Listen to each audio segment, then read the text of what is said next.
Hello, this is the Watchdog. Welcome back to Fun with Watches. If watches weren't fun, you'd only need one. Today we're going to review the Onola 3854. Let's start with the wrist check. I'm wearing this Sukume 2146, and Grego's wearing my Sukume 9333. Grego said they have a new student at the academy, and he is really becoming the class clone. I said, don't you mean class clown? He said no, he means clone. Ben Solo sent his DNA to Ancestry.com because he was hoping his dad was Lando instead of Han Solo. And instead of the results, they sent him back a clone, and his midichlorian count was so high that Master Skywalker enrolled him. All right, let's take a look at the watch. The watch did not come in a box, but it did come with the unsigned warranty card and instructions. So we'll move those aside. We don't need those anymore. But here it is. Not a bad looking watch considering the price. It does look a lot like a Richard Mille. This is the third Onola on my channel. This is an homage to a Richard Mille, which is a watch that is so outrageously expensive that even Jory Goodman doesn't give a crap when somebody homages them. This is a true skeleton automatic, and like a lot of Richard Mille homages that are quartz watches with fake gears, all these gears are real. At the time of this review, it is going for $42, although I paid $35 for mine due to one of the many sales. Like most automatics in this price range, you get glass instead of sapphire, plated alloy rather than stainless steel, and a Chinese instead of Japanese movement. But it's still quite impressive looking regardless. This watch comes in 7 different colorways with the color of the framework of the dial matching the color of the strap.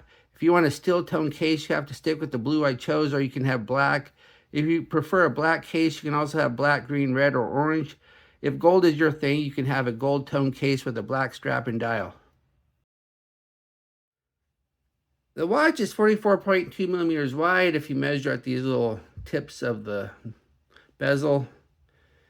It's 50.6 millimeters long because lug to lug really doesn't apply.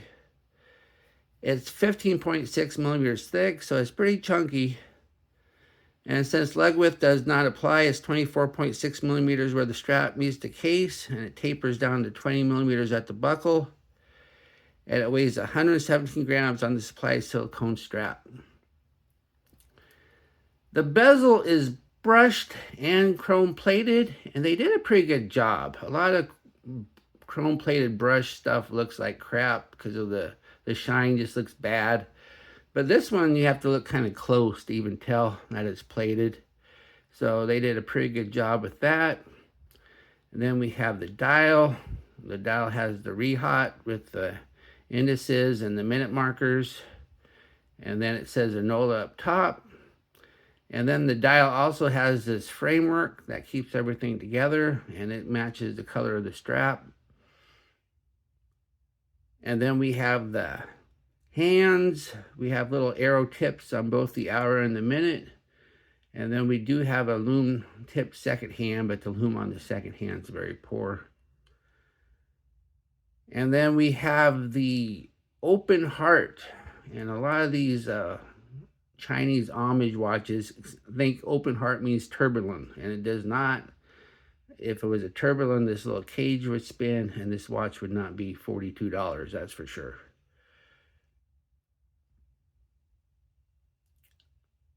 Then we have the crown. The crown is a push-pull. There's no date, so there's no ghost date.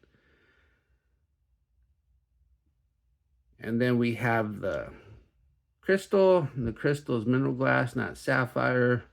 And every Richard Mille homage I've ever had, just this shape of the crystal just causes a ton of reflection.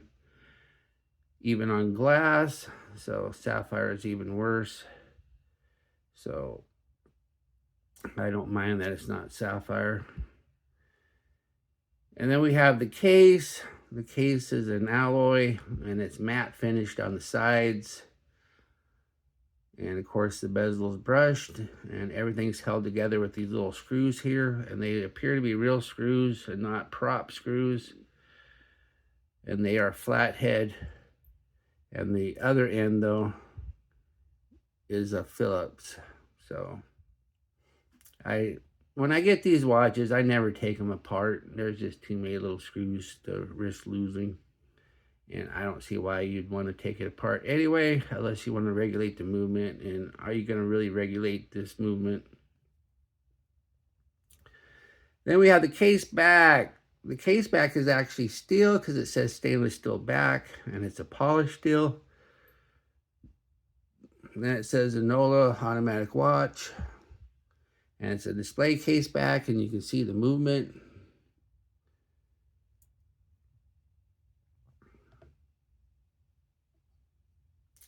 Underneath the case back is the movement, as I don't know what it is. The ad doesn't say, and there's no writing on the movement. So it's just your basic variation of the Chinese Tongji movement. So I don't know the jewel count, but it does hand wind, does not hack. If you pull the crown out, you can see the second hand still moves.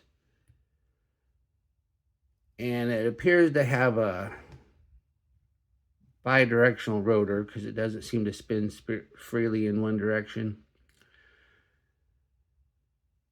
So let's go ahead and put it on the time grapher and see how it's doing. Here it is on the time grapher. That's some pretty impressive numbers there. This movement is running very accurate. +2 seconds, +1. We have 0.1 millisecond of beat error, which isn't bad at all.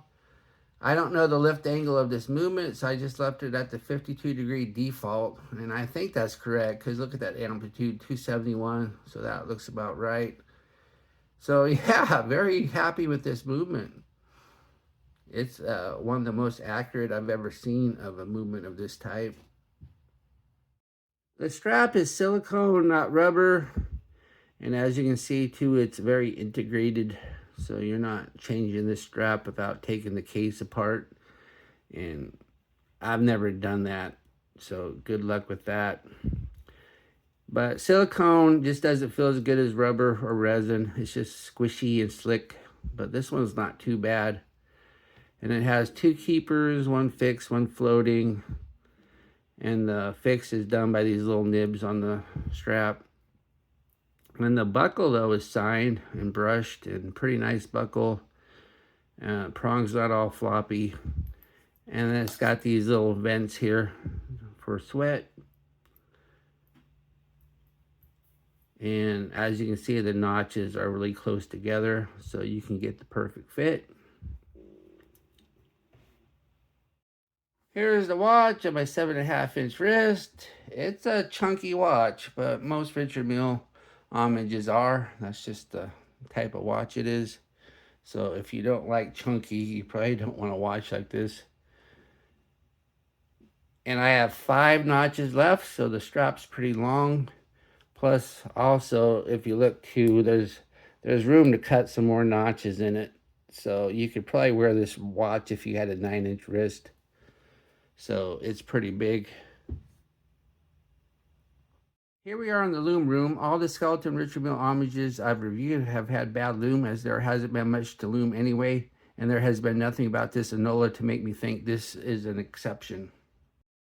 As we split the time, the indices and the second hand fade almost immediately and are just about worthless. The hands are much better, but there is such little surface area to loom, they still don't last very long. This is indeed poor loom. What I like about this watch, it looks and wears nice. It's a true skeleton automatic and not a quartz with fake gears. The Chinese movement is running very accurate, +1. And the strap is plenty long and the notches are close together so you can get a good fit. Because this is a top heavy watch, you need a good fit. What are my grapes and groans? I wish these Chinese companies would realize that turbulent does not mean open heart. The loom is very poor. And I don't know, I can't really find a third thing to complain about. I've been very pleased with this watch.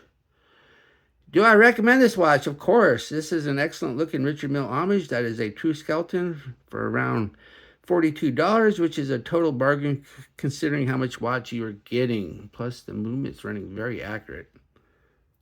Well, thank you for watching my review of the Onola 3854, and I will be back with another review. Be sure and like and subscribe to my channel, and if you like this watch, be sure to use my affiliate link, and I'll get a tiny commission, but they do add up.